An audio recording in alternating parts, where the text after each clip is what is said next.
নমস্কার বন্ধুরা, তোমরা সবাই কেমন আছো? আশা করছি ভালো আছো। ঝুমাদি শর্টস চ্যানেলে তোমাদের সকলকে জানাই স্বাগত আর অনেক অনেক ভালোবাসা।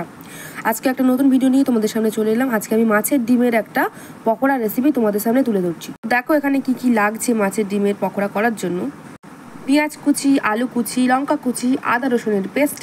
এটা তোমরা কুচিয়েও দিতে পারো আদা রসুনটাকে, আমি পেস্ট করে দিয়েছি।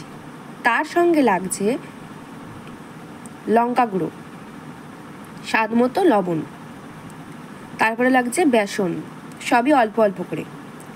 তারপরে দেখো দিয়ে দিচ্ছি মাছের ডিমটা, হলুদ মাখানো ছিল ওটাই দিয়ে দিলাম।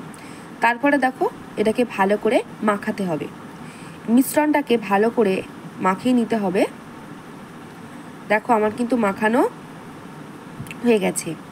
তারপরে দিয়ে দিচ্ছি সর্ষের তেল। সর্ষের তেলটা দিয়ে একটু ভালো করে মাখিয়ে নেব। দেখো ভালো করে কিন্তু মাখিয়ে নেওয়া আমার হয়ে গেছে। এরপর কিন্তু আমি কড়াই বসিয়ে দিলাম কড়াইটা গরম হওয়ার জন্য, আর এদিকে দিচ্ছি রিফাইন অয়েল। রিফাইন অয়েলে কিন্তু এগুলোকে ভাজবো।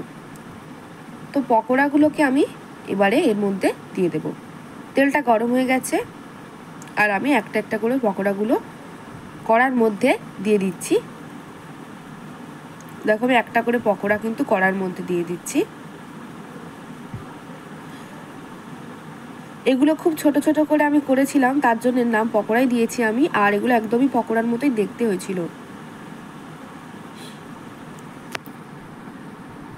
আস্তে আস্তে সমস্ত পকোড়াগুলোই আমি কিন্তু এর মধ্যে ভাজার জন্য দিয়ে দেবো। মিশ্রণটা সবটাই দিয়ে দেবো। তো দেখো আমার কিন্তু এক পিঠ ভাজা প্রায় হয়ে এসেছে, সেই জন্য আমি আর এক পিঠ ভাজতে দিচ্ছি। মিডিয়াম ফ্লেমে রেখেই ভাজবেন যাতে না পুড়ে যায়, সেদিকেও লক্ষ্য রাখতে হবে। তো দেখো মাছের ডিমের পকোড়া তো আমার হয়েই এসেছে।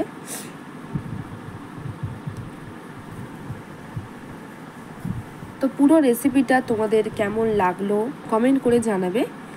আর এইরকমভাবে মাছের ডিমের পকোড়া একবার ট্রাই করবেন, দেখবে ভালো লাগবে। আশা করছি ভালো লাগবে। আর পুরো ভিডিওটা দেখার জন্য অনেক অনেক ভালোবাসা, থ্যাংক ইউ। আর চ্যানেলটা একটু সাবস্ক্রাইব করে দেবেন।